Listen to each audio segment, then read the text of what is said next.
Meus amados irmãos, graça e paz a todos. Sejam todos bem-vindos ao nosso canal da EBD Inovadora para mais uma lição da Escola Bíblica Dominical.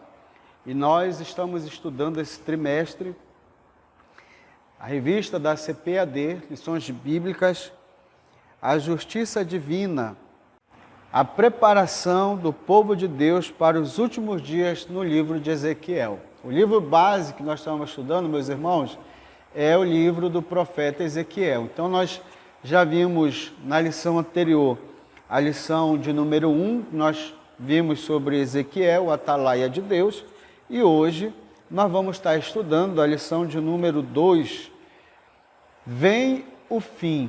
Essa é a lição que nós estaremos vendo hoje. Para quem ainda não me conhece, eu me chamo Paulo Neves, pastor na Assembleia de Deus, no bairro do Bengui, em Belém do Pará.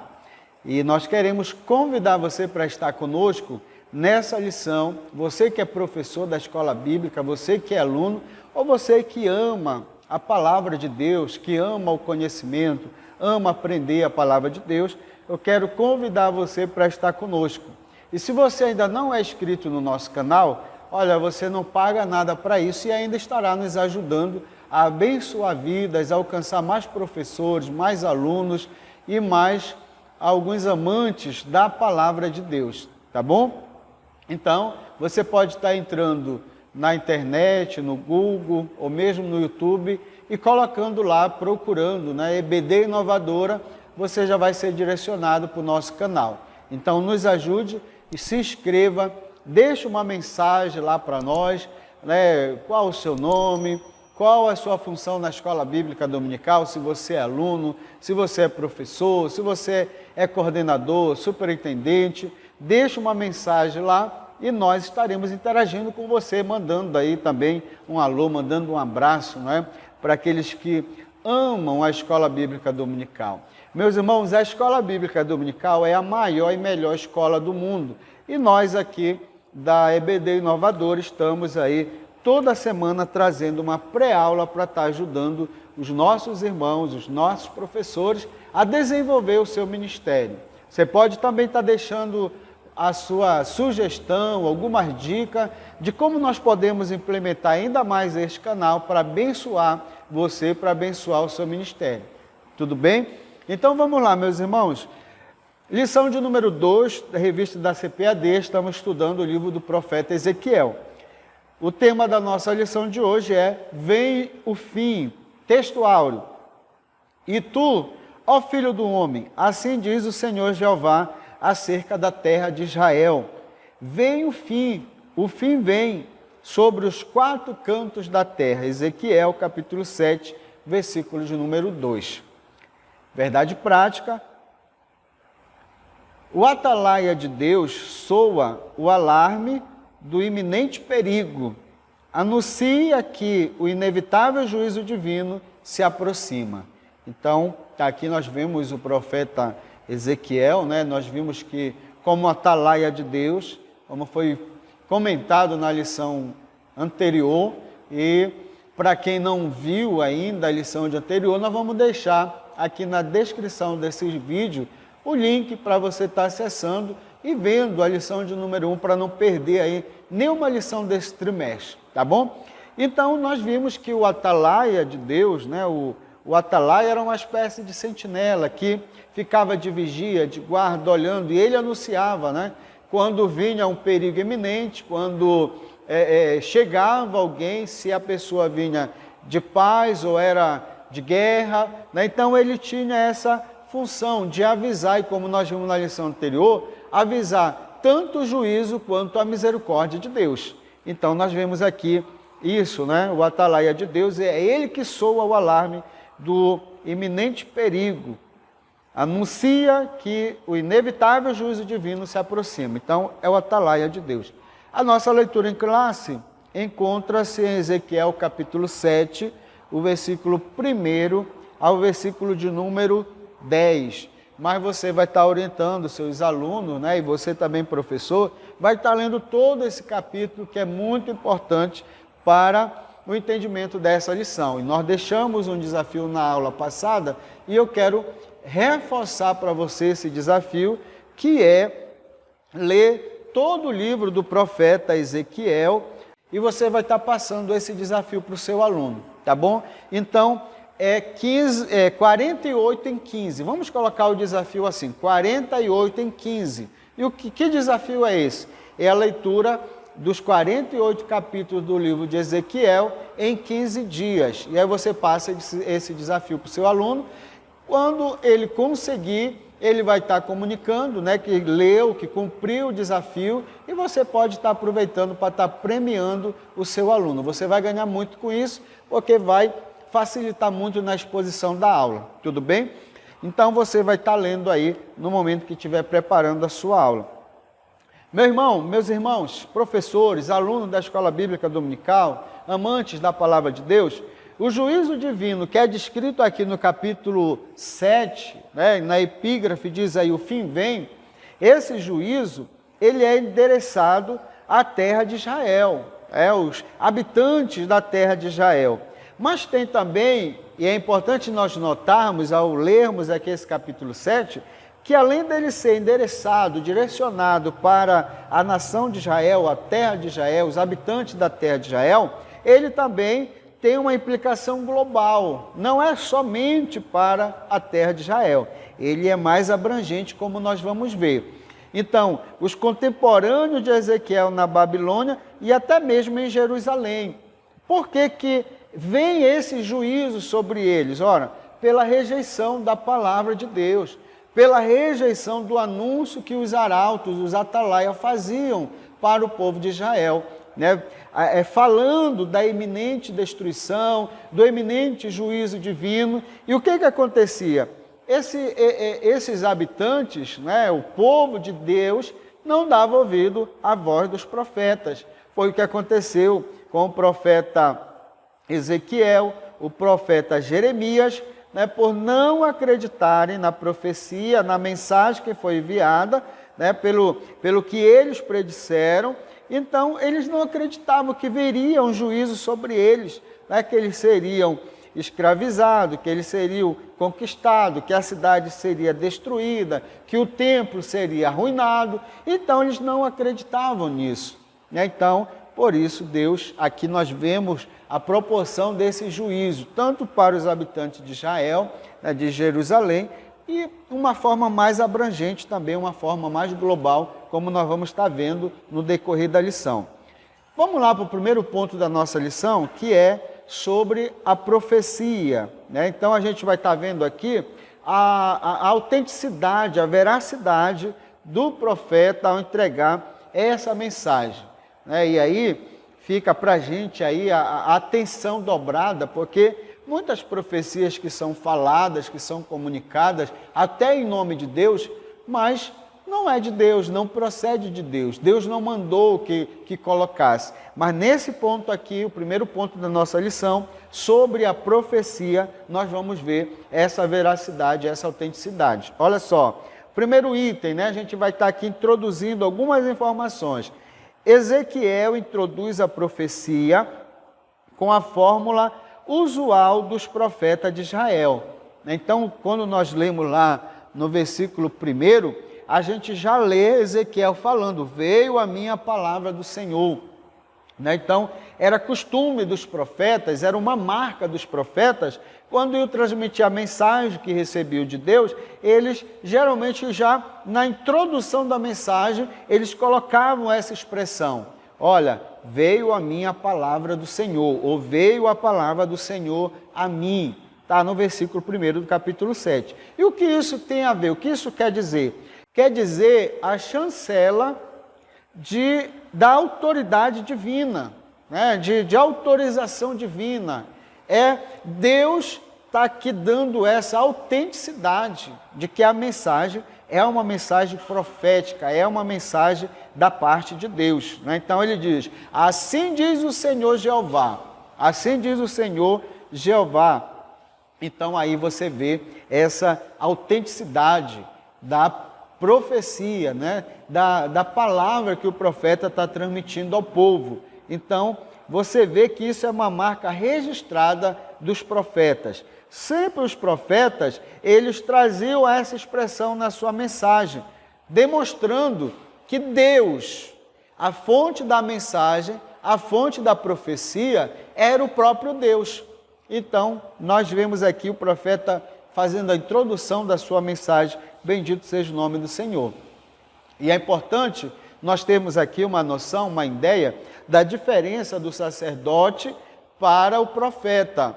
E nós queremos colocar aqui, bem resumidamente, o seguinte: o sacerdote era aquele que ouvia a mensagem do povo e levava para Deus, ele era o intercessor, ele apresentava o povo diante de Deus. E o profeta, ele ouvia a palavra de Deus e transmitia para o povo. Essa era a diferença entre o sacerdote e o profeta. Então, meus irmãos, essa fórmula verbal de revelação indicava ser a mensagem recebida de forma externa, direta e audível. Então, nós vemos aqui, sobre a profecia, nesse primeiro subponto, a veracidade, a autenticidade. O profeta introduz dizendo: veio a mim a palavra do Senhor e assim diz o Senhor Jeová. Então, era, como nós vimos, a chancela, a autenticidade, a autoridade da mensagem que era transmitida para o profeta e o profeta transmitia para o povo. E isso, como o comentarista coloca aqui, de forma externa, direta e audível. O profeta ouvia a voz de Deus. O profeta ouvia a voz de Deus e transmitia para o povo. Tá certo? Aí a gente vai para o segundo subponto, que é a extensão. Então, olha só, a introdução aqui da profecia, a autoridade de Deus, sendo transmitida pelo profeta, e a extensão.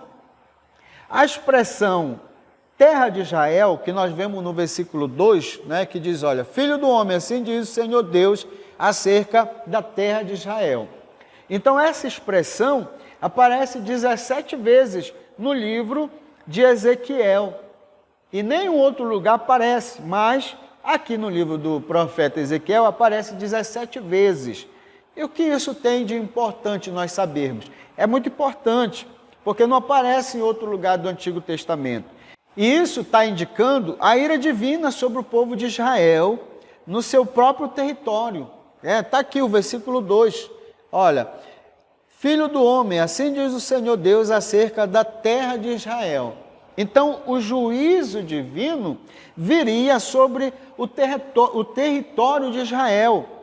Mas ninguém deve restringir esse castigo somente a Jerusalém, como nós falamos, pois ele tem também um caráter cósmico, portanto, expressivo a outros lugares. Então, não é só para Israel.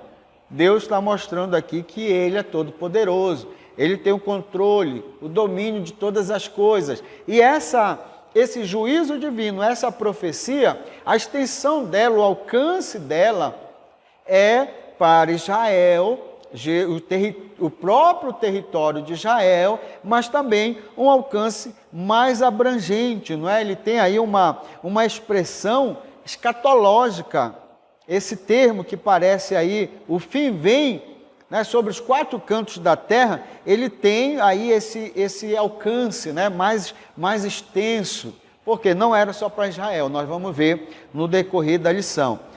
Fica muito claro isso pela expressão escatológica, o fim vem sobre os 4 cantos da terra. Então é isso que nós queremos, nesse subponto aqui, chamar a atenção. O profeta estava direcionando para o povo de Israel, no território de Israel, mas também teria um alcance profético, um alcance escatológico, para um juízo que viria sobre toda a terra, não somente para Israel. Tudo bem? Olha, no versículo 2, que aparece na Bíblia, para se referir a essa toda a terra, como nós já falamos. Então, meus irmãos, finalizando esse segundo subponto aqui, é muito importante nós compreendermos a extensão dessa profecia, ou o seu alcance, que era alcançar o território de Israel, Israel no seu próprio território, mas esse caráter escatológico, ele era mais abrangente, ele iria alcançar uma proporção maior. E nós vemos isso no versículo 2, na expressão que aparece na Bíblia, para se referir a toda a terra. Então, olha só, nós podemos ver também isso e confirmar em Isaías, no capítulo 11, o versículo 12, e Apocalipse, capítulo 7, o versículo 1. Então, isso são os pontos relevantes para nós entendermos sobre a extensão ou o alcance dessa profecia, tá bom? Aí a gente vai para o terceiro subponto, que é quando. Então, nós vemos aqui a introdução dessa profecia. No segundo subponto, nós vimos aí a extensão ou o alcance da profecia, mas agora nós vamos ver quando isso aconteceria, tá bom? Olha só, a gente vai estar vendo aqui o versículo 3, né, e o versículo 8, e lá a expressão que aparece é agora.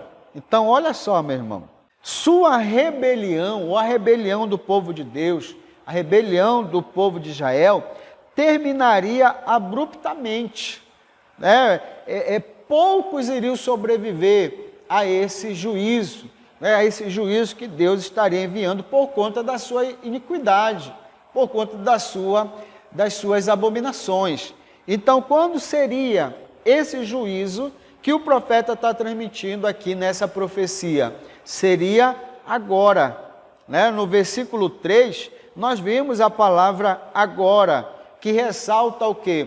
A iminência do fim, né? Que estava próximo, que iria acontecer, era iminente esse juízo. Então, nós vemos isso também nos versículos seguintes, nós vemos expressões que relatam isso, que comprovam essa iminência. Olha, nós vemos também nos versículos seguintes, dizendo que isso aconteceria depressa. Nós temos expressão também como, eis que um só mal vem, eis que vem. Nós temos também, vem a tua sentença, eis aqui o dia, eis que vem. Então, essas palavras estão revelando aqui uma destruição iminente. Era o juízo que viria. Então, o profeta está transmitindo aqui essa mensagem. Então, nós finalizamos aqui esse primeiro ponto, falando sobre a profecia, né, a introdução, que foi uma mensagem de Deus, e nós vemos isso na expressão que o profeta usa, veio a mim a palavra do Senhor, assim diz o Senhor. Nós vemos também sobre essa profecia na extensão, no alcance, e nós vemos também aqui que era iminente, né? O texto fala agora, está chegando, o juízo vem. Então, nós vemos isso nesse primeiro ponto da nossa lição. E nós vamos passar aí para o segundo ponto. Nós vamos ver aqui o segundo ponto, que é sobre o fim.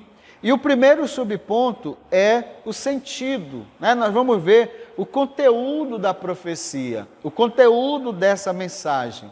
Versículos 2, a parte B, o versículo 3, a parte A, e o versículo de número 6. A palavra fim significa destruição, ruína, morte, condenação. Então, o fim que nós vemos aqui trata-se de um substantivo usado em um contexto de julgamento. Então, Deus está usando aqui para quê? Para revelar o julgamento que Ele estará enviando, o julgamento que Ele estará mandando sobre Israel, que teria também esse caráter escatológico, né? Que iria alcançar, seria mais abrangente, não só para o povo de Israel. Então, meus amados irmãos, esse julgamento aparece, né, 5 vezes nos versículos 2, o versículo 3 e o versículo de número 6. Num discurso poético cujo objetivo é causar impacto nos leitores originais. Então, o profeta Ezequiel, ele está transmitindo essa mensagem que é justamente enfatizando, repetindo, falando do fim, né, demonstrando que essa destruição era iminente, que o dia da ira do Senhor ia chegar, ia destruir, e estava bem próximo. Então, tudo isso é porque ele quer chamar a atenção dos leitores, para que eles se atentem, né, para esse momento de destruição, esse momento de juízo, porque eles rejeitam a palavra, eles rejeitam a mensagem de Deus. Era para terem se arrependido, para serem livres desse juízo, mas eles não se arrependem, eles não dão crédito. Então, o profeta Ezequiel, sobre esse fim, ele é enfático, ele repete, ele fala do fim, que é para chamar a atenção desses leitores, para ver se eles ali, então, se arrependem, né? Volte o coração para Deus. Então, a destruição era iminente, estava próximo, e o profeta está aqui fazendo seu papel de atalaia, avisando desse perigo iminente. Aí a gente vai passar aqui para o segundo subponto deste ponto, que é expressões repetidas sobre o fim. Nós vimos aqui o sentido, o conteúdo da mensagem, né? Sobre o fim. Agora a gente vai ver aqui esse segundo subponto sobre essas expressões repetidas sobre o fim. Olha só, a repetição das expressões vem o fim vem, agora vem o fim vem, isso está lá nos versículos 2, versículo 3, versículo 6, versículo de número 10, como nós falamos, é justamente para chamar atenção. Então, Ezequiel, ele está fazendo essa repetição dessas expressões justamente de forma estratégica, porque ele é o arauto, ele é o atalaia que Deus levantou, e ele tem essa missão de ver o mal, de receber a mensagem de Deus, para estar ali alertando, né, chamando a atenção do seu povo. Então ele estava ali no meio do povo, desenvolvendo o seu ministério. E aí ele é enfático, porque ele quer realmente causar um pânico, dar um choque, não é? Dar um choque na realidade, que é para ver se o povo desperta e atenta para a palavra de Deus. Então, esse é o papel do profeta Ezequiel, é causar realmente o pânico para chamar a atenção dos seus compatriotas, né, do povo de Deus que estão ali envolto ao pecado, à idolatria, abandonaram a Deus. Então, o atalaia de Deus, profeta Ezequiel, está cumprindo o seu papel de atalaia aqui, chamando a atenção do povo. Os profetas, durante séculos, vinham chamando o povo, que era conhecedores da lei de Moisés e do pacto no Sinai. Eles eram conhecedores da lei, do pacto que eles fizeram com Deus, em servir a Deus, em ser fiel, em não adorar outros deuses. Então eles eram conhecedores, né? Então eles sabiam do pacto, que deveriam, né, se arrepender, ter um arrependimento, voltar-se para Deus. Eles eram conhecedores de tudo isso. Mas agora o povo está sendo informado de que o juízo divino era real.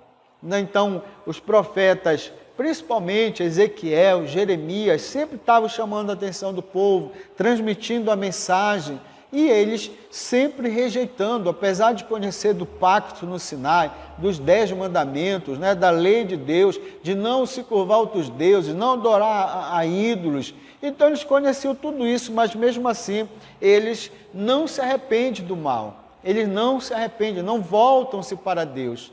Só que agora chega o limite. O profeta Ezequiel agora está informando, olha, o juízo agora é real.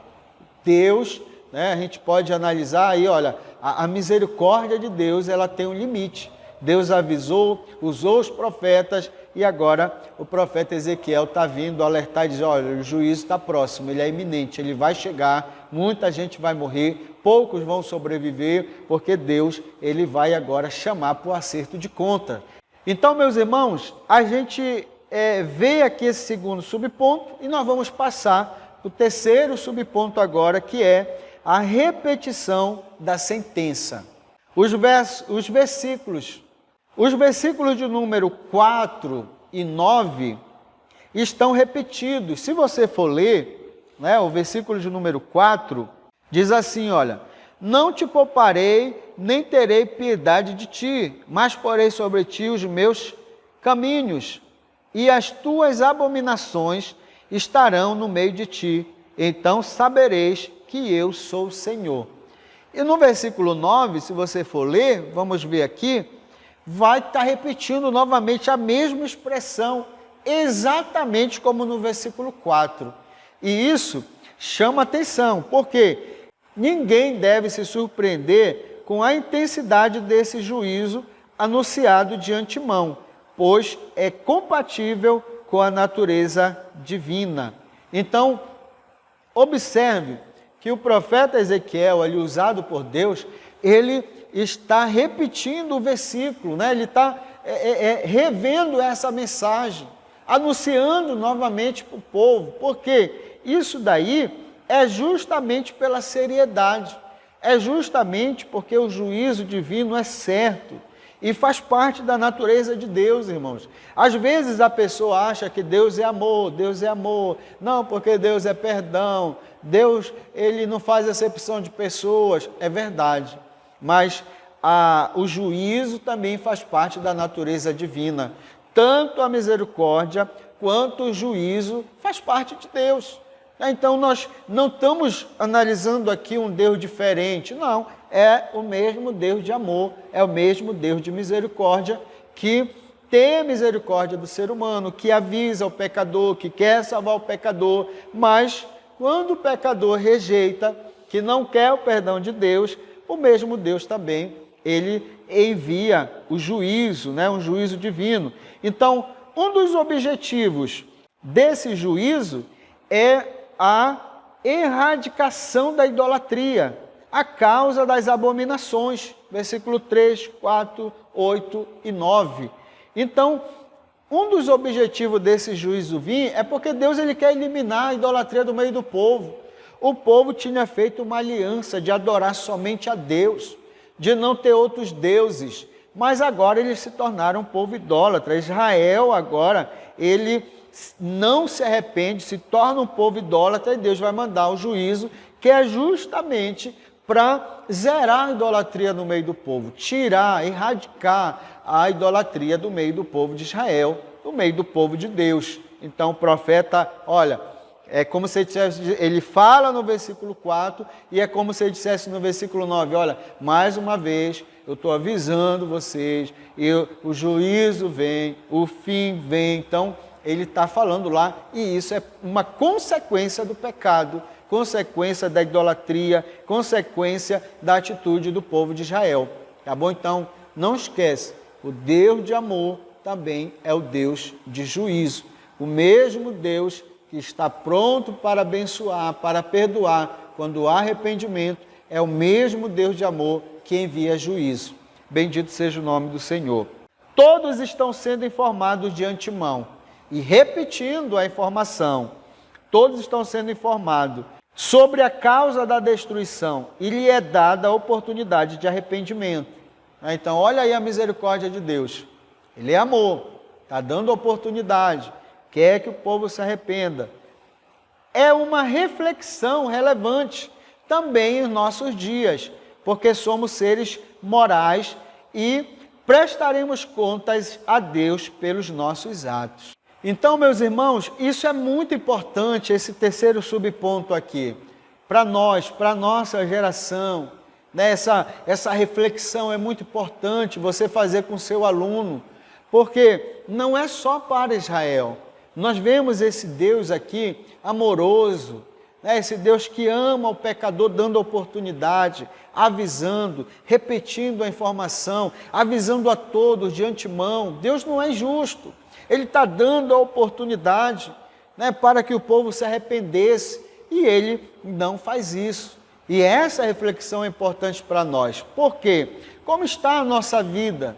Né? Nós estamos ouvindo a voz de Deus, nós estamos realmente nos arrependendo dos nossos pecados, nós estamos servindo a Deus como aquilo que nós prometemos que faríamos, de servir a Deus, de honrar a Deus, de obedecer a sua palavra. Nós estamos fazendo isso? Nós precisamos analisar. Então essa mensagem do profeta Ezequiel é atualíssima, né? Nós precisamos analisar como é que estão os nossos atos, o que nós estamos fazendo. Nós somos seres morais e precisamos estar diante de Deus, como diz a palavra de Deus, ter uma vida guiada pelo Espírito de Deus, né? Os nossos atos, os nossos sentimentos. Então aqui fica bem claro, irmãos, se eu estou levando uma vida de pecado, o que o atalaia faz? Ele avisa. Se o pecador se converter do seu mau caminho, né, se arrepender, ele vai ser salvo, ele vai ser perdoado. Agora, se ele não obedece, a responsabilidade é dele. Então, você é um atalaia de Deus.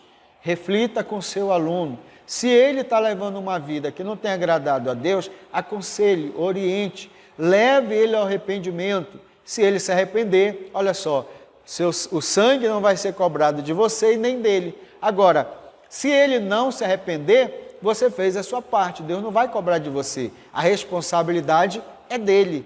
Agora, também nós precisamos entender que quando nós não avisamos, a responsabilidade é nossa. Então, meus irmãos, nós encerramos aqui o segundo ponto da nossa lição.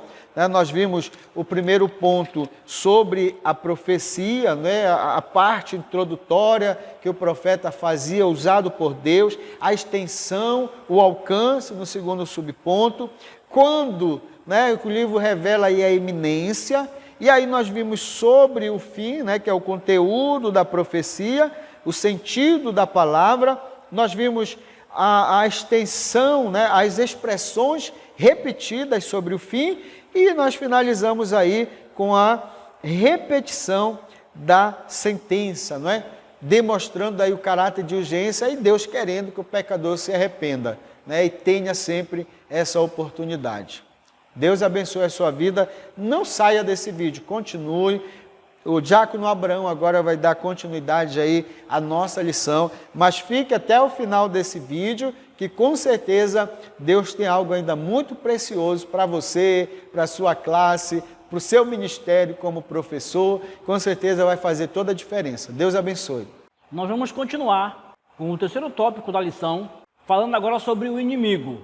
O inimigo, no caso aqui do povo de Israel. Nós estamos vindo numa sequência em que na primeira lição, na lição anterior, nós estamos vendo a segunda lição, na lição anterior, era fazer um resumo do livro de Ezequiel. Para você que não viu o vídeo anterior, eu sugiro que você observe, que você mais tarde dê uma olhada, e ele faz um resumo sobre o livro de Ezequiel no contexto mais geral. No momento aqui, nós estamos falando sobre o fim, sobre a profecia dita por Ezequiel, e já foi dito também que Ezequiel era o atalaia, era aquele que era o observador e que dizia para o povo as coisas que estavam por vir e que chamava o povo ao arrependimento. E isso acontecia de várias formas. Como estamos falando de um povo antigo, eu quero fazer uma observação para você. Você pode observar nesse mapa, procure um mapa que reflete o Antigo Testamento, que mostra o Antigo Testamento. Você vai conseguir observar nesse mapa, digamos que aqui é o centro de Israel, um pouco mais ao lado, numa posição próxima, você vai observar o Egito, você vai observar um pouco mais acima a Síria, você vai observar, são países do contexto bíblico. Você vai observar também a Babilônia, e você vai observar vários países que aparecem no contexto bíblico, e principalmente nesse contexto aqui. E é interessante que esses povos todos foram usados por Deus para que a aplicação daquilo que Deus queria que acontecesse viesse a ser executada. Um desses inimigos eram os babilônicos, era a Babilônia. Então, sobre o inimigo, no versículo 10, a gente tem o seguinte, versículo 10 do capítulo 7 de Ezequiel.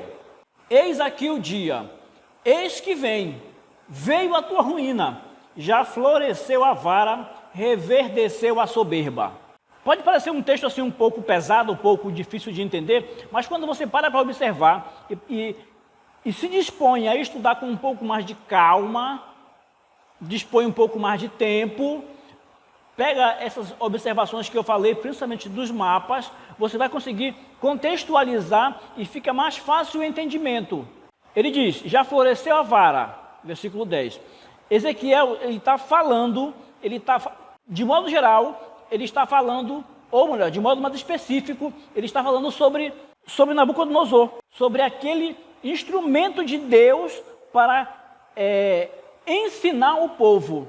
Quando a gente vai observar, Deus usa vários instrumentos, vários povos para aplicar um efeito pedagógico, o ensino para o povo de Israel. E não só para o povo de Israel, para outros povos também. Mas no caso aqui, o povo de Israel.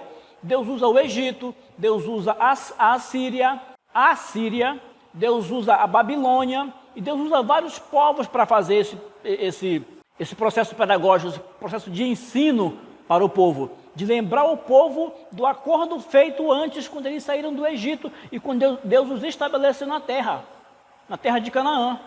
Deus coloca os mandamentos e diz: vocês devem viver dessa forma, devem seguir esses preceitos. Se vocês fizerem dessa forma, eu estarei com vocês, vocês serão o meu povo e eu serei o Deus de vocês. É como se dissesse: está fechado o acordo? Pode ser assim? E o povo concordasse: pode ser assim, assim nós faremos. Tanto que o povo diz: assim nós faremos, lá no pé do monte Sinai, dizendo para Moisés. Moisés fala com Deus porque a gente não tem condição de encarar essa glória toda, a gente está com medo, mas e o que ele disser, isso nós faremos. Voltando para cá, Deus usa agora os babilônicos para fazer esse processo de ensino ao povo. Ele vem dizendo para o povo: chegou a tua ruína, vocês foram avisados, vocês foram cobrados, vocês foram alertados que a situação que vocês viviam não era boa, que vocês praticavam coisas que não eram interessantes, que vocês estavam sacrificando os próprios filhos de vocês a outros deuses. E eu disse que não concordo com sacrifícios humanos, e vocês fizeram isso. Vocês trouxeram abominações, idolatria, adoraram outros deuses. Eu sempre falo em contextualizar a lição, o texto bíblico, porque é interessante para entender e fazer a aplicação. Aquele povo tinha outros deuses, tinha ido atrás de outros deuses, atrás de ídolos. E isso estava destruindo a vida deles, trazendo para hoje. Talvez isso se enquadre a você, ou a alguém, ou até mesmo a mim. Que ídolos, atrás de quais ídolos eu estou indo? Trocando Deus por quais ídolos? Qual é a minha idolatria? Talvez, se você me permite, qual a sua idolatria? O que nos fez afastar de Deus? É importante parar para observar isso, porque a mensagem bíblica não era só para aquele tempo, era para aquele tempo, mas é para hoje também. Foi dito aqui que ela não se aplicava só àquele povo, àquele contexto histórico, mas ele é amplo, o texto é amplo, a mensagem é ampla, se aplica também ao nosso contexto. Então, o inimigo era a Babilônia, o inimigo era, mais especificamente, o rei Nabucodonosor. Assim também como o rei da Síria foi usado como instrumento pedagógico de Deus, instrumento para trazer o ensino, para lembrar aquele povo que eles precisavam se voltar para Deus novamente, que eles tinham feito um acordo com Deus, Deus era o Deus deles e eles eram o povo de Deus. Reverdeceu a soberba, no versículo 10 ainda, é o segundo ponto. E quando ele diz reverdeceu a soberba, ele está falando do próprio Nabucodonosor, por meio de Ezequiel. Nabucodonosor foi o instrumento para ensinar o povo, para relembrar o povo, para trazer o povo à realidade. Só que esse próprio Nabucodonosor, ele se excedeu, ele foi além dos limites, ele castigou de forma severa, além daquilo que Deus determinou que fosse feito, ou tinha para ser feito, de forma que Deus vai levantar também alguém para fazer a aplicação em cima do próprio Nabucodonosor. Deus sempre acha uma forma de fazer, de ensinar, e esse ensino pode não ser tão leve, pode ser uma forma de ensinar um pouco mais drástica, mas acaba sendo, ainda é assim, uma forma de ensinar. Deus disse para Ezequiel: olha, tu vai falar para esse povo, tu vai cobrar esse povo, tu vai alertar esse povo, mas esse povo não vai se voltar para mim, porque esse povo é um povo duro, de coração duro, mas eles vão ficar sabendo que aí teve alguém, aí teve um profeta, por aí passou um profeta. A mesma coisa, Deus tem formas de falar, jeitos de falar, ele usa instrumentos variados para o seu plano, a sua intenção, o seu ensino seja aplicado. Nabucodonosor passou dos limites, extrapolou os limites, foi cruel na aplicação dos castigos. Essa reação divina é exemplar, pois ainda hoje Deus julga os poderosos que abusam da autoridade e cometem atrocidades. Às vezes as pessoas praticam coisas, os poderosos, os reis, os executivos, as lideranças de um país, assim como era Nabucodonosor, praticam coisas que eles fazem e acham que vai ficar por isso mesmo. Mas Deus deixa claro aqui que tudo tem limite. Deus cobra, Deus vai atrás, Deus levanta outro para que ensine, para que explique, mesmo de uma forma mais pesada, para aquela autoridade, que as coisas não podem ser do jeito que eles querem. É aquele termo muito comum, em algum momento a conta vai chegar. Então, é importante que as autoridades, que as pessoas, que as lideranças, sejam elas quais forem, em que instância for, em que posição for, é importante que eles percebam, que eles fiquem atentos que aquilo que eles fazem está sendo observado e aquela frase que acabei de falar, ainda há pouco falei, a conta vai chegar, em algum momento vai chegar, não tem como não chegar, porque Deus é justo e o mais importante, Ele é justo e está no controle, por mais que pareça que Ele não está, Ele está no controle. O rei Nabucodonosor, é o nosso terceiro subtópico. Quem era Nabucodonosor? Nabucodonosor era um representante, era o líder no momento, filho de Nabucodonosor. Ele era, no momento, o rei que estava imperando, dominando, governando a Babilônia. Ele é o rei que dominou a maior parte desse império, desse tempo em que estava o povo de Israel na condição de cativos. Ele ficou até aproximadamente o ano 560, por volta disso aí, desde 605, ele ficou por 43 anos no comando da Babilônia. E nesses 43 anos, ele executou as 3 ações praticamente de domínio do povo de Judá, do reino de Judá, com capital em Jerusalém.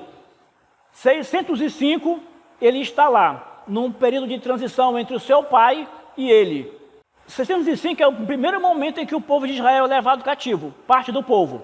É a chegada dos babilônicos naquela região, que já tinham vencido outros povos que dominavam. Lembre que Deus sempre está constituindo alguém para exercer o seu plano, para executar o seu plano.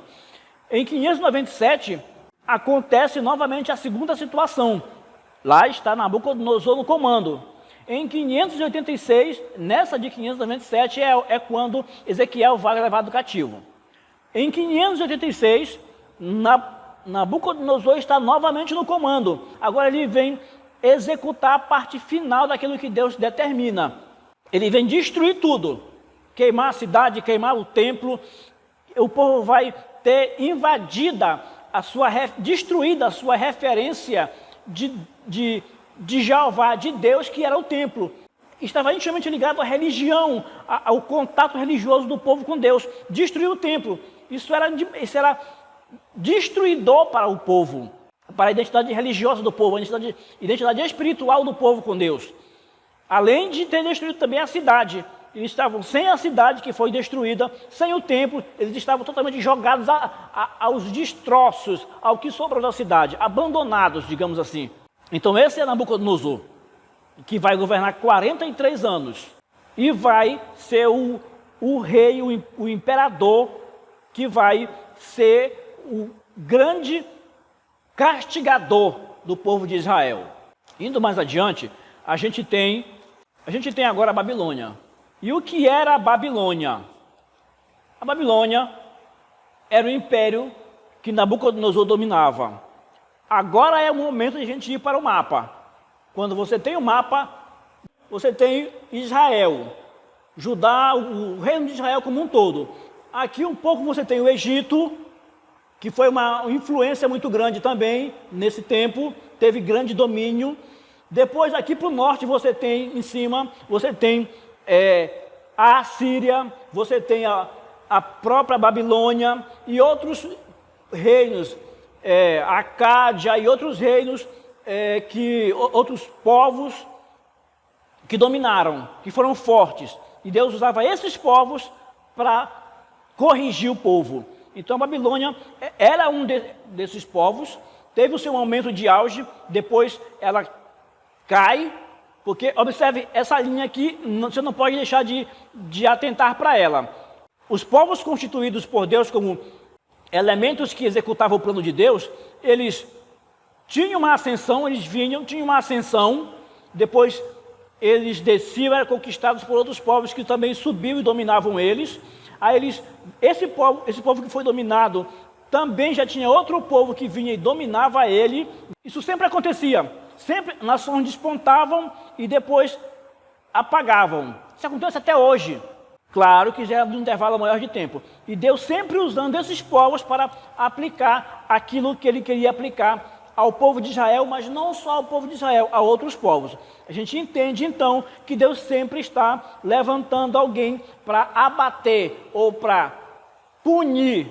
Esse é o mesmo termo. Mas também para ensinar o povo de Israel que eles não podiam esquecer do acordo feito com Deus. Vocês serão o meu povo e eu serei o Deus de vocês. O acordo foi fechado, então precisava ser cumprido. A gente indo agora para a nossa conclusão, ele diz: os julgamentos divinos na história mostram que o pecado jamais ficará impune e que a única maneira de escapar da condenação é através do arrependimento e da fé.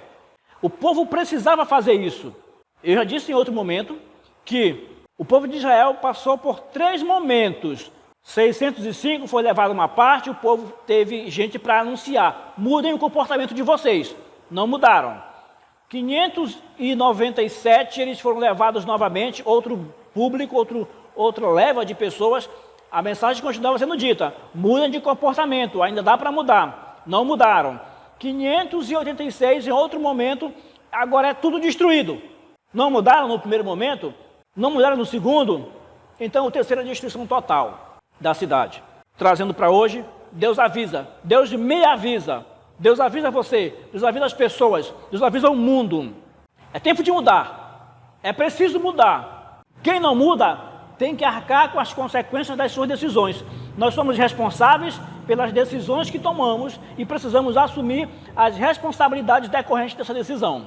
Essa é a segunda lição, comentário da segunda lição, uma pré-aula, um direcionamento, uma base para que você, ao estudar a lição, tenha um suporte a mais para facilitar o entendimento. Essa é a nossa intenção, facilitar o entendimento da lição.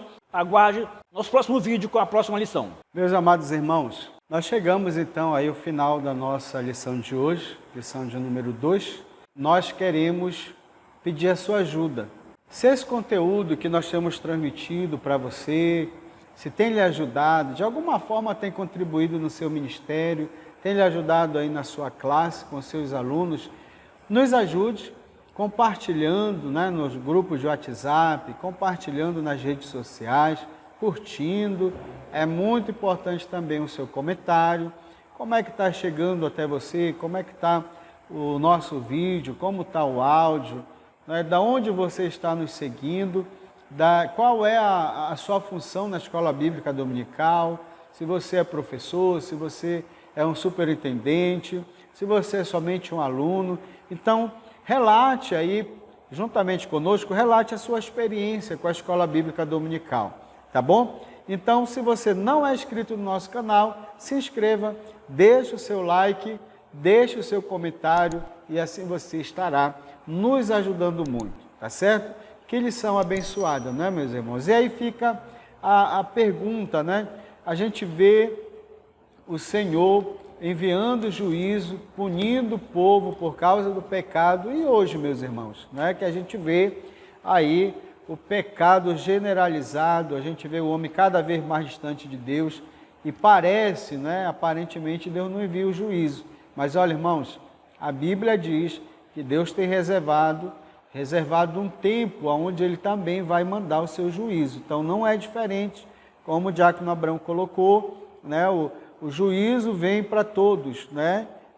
Isso é histórico. A gente observa que sempre o pecado não fica impune. Então, parece aparentemente que não há essa punição, mas Deus tem reservado um tempo aonde todo homem vai prestar conta diante de Deus dos seus atos, das suas atitudes. Então, fica aí para nós esse conselho da palavra de Deus, tá bom? Escola Bíblica Dominical, a maior e melhor escola do mundo. Deus abençoe a sua vida e nos encontramos na próxima semana, na próxima aula, a lição de número 3.